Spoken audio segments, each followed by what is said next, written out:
Buat kalian pecinta Nikon, khususnya Nikon Z series, dan lagi bingung pengen beli lensa apa, nih gue punya dua rekomendasi lensa fix atau prime. Oke, langsung aja, let's go.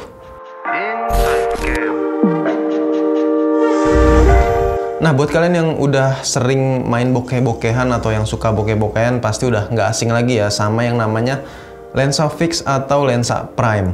Lensa jenis ini menurut gue lebih cocok dipakai untuk foto potret atau foto model, ya bisa juga dipakai buat bikin video. Jadi intinya untuk memotret atau merekam video yang memerlukan efek-efek bokeh yang lebih creamy ya. Karena tentunya lensa jenis ini memiliki karakteristik bokeh yang lebih bagus dibanding lensa-lensa zoom gitu. Dan tentunya memiliki bukaan atau diafragma yang cukup lebar, misalnya yang f1.8 yang ada di tangan gua kali ini. Oke, langsung aja. Yang pertama mau gue bahas ini adalah lensa Nikkor Z series yang 85mm f1.8s. Oke, ini gue pinggirin dulu. Lensa ini dirancang menjadi lensa tele sedang yang memiliki kecepatan cukup ideal dan tentunya menekankan subjek dengan bokeh alami serta resolusi yang tinggi pada bidang fokusnya. Oke, pertama yang akan gue bahas dari lensa ini adalah tampilan atau bodinya ya. Di bagian dalamnya sepertinya ada bahan aluminium dan dilapisin sama plastik polikarbonat di bagian luarnya sini. Ukuran lensanya sendiri sekitar 75 x 99 mm dan bobotnya ini ya bisa dibilang cukup ringan ya, cuma 470 gram aja.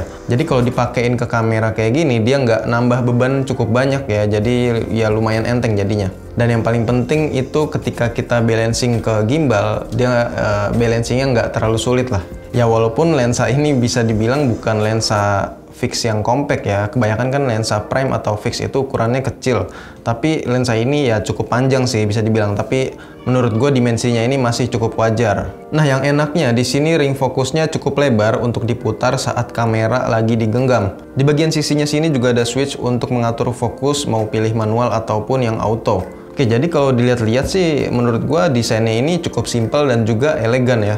Kayak yang tadi gue bilang, focal length-nya ini 85mm dan fix, nggak bisa di zoom ya. Untuk aperturnya itu dari f1.8 sampai f16. Lensa berformat fx 35mm ini di dalamnya memiliki 12 elemen dalam 8 bagian, termasuk adanya 2 elemen ID dan nano crystal coating. Untuk minimum jarak fokusnya sendiri bisa dibilang sekitar 3 jengkal ya, biar lebih gampang gitu kita ingetnya. Karena kan emang focal length-nya ini tinggi, nggak bisa terlalu deket jadinya sama objek.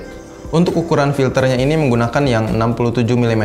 Ketika dites autofokusnya emang luar biasa menurut gua, cepet dan nggak bersuara tentunya ya.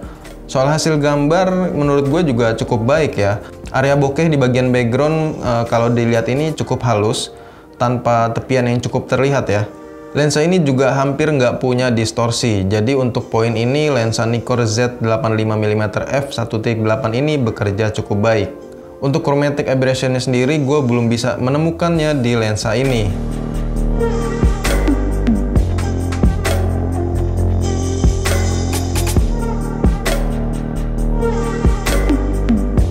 Oke, lanjut kita ke lensa yang kedua. Ini adalah lensa andalan gua, tapi ini bedanya gue lebih sering pakai menggunakan lensa ini ketika membuat video. Ini dia Nikkor Z 35mm f1.8. Nah, sebenarnya untuk desain, ukuran, dan hasil kualitas gambarnya ini mirip-mirip sama yang 85mm tadi. Ya paling agak lebih kecil aja beberapa sentimeter dimensinya.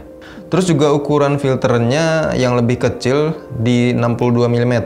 Untuk bagian dalam juga hampir sama, tapi karena ukurannya lebih pendek sedikit ya, cuma ada 11 elemen dalam 9 bagian, termasuk 2 elemen ID, 3 elemen spherical, dan nano crystal coating juga ada. Dengan focal length yang lebih lebar, jarak fokusnya juga menjadi berbeda ya. Kalau gue perkirakan sih ini sekitar 2 jengkal, ya emang nggak beda jauh dari sebelumnya.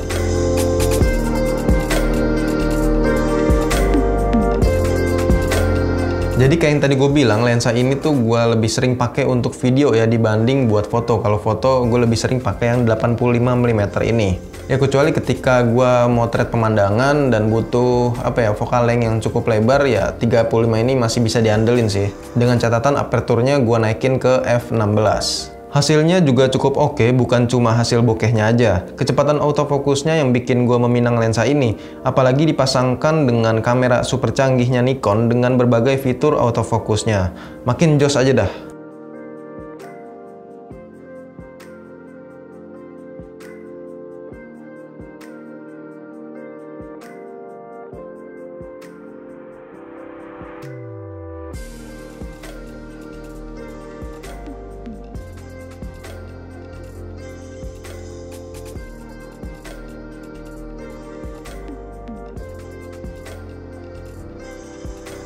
Nah, buat kalian yang suka banget sama hasil bokeh yang creamy gitu ya, yang halus dan memiliki ketajaman yang cukup mumpuni, nggak ada salahnya mencoba kedua lensa ini. Dan untuk link pembelian dan harganya kalian bisa cek di kolom deskripsi aja. Sampai ketemu di video selanjutnya.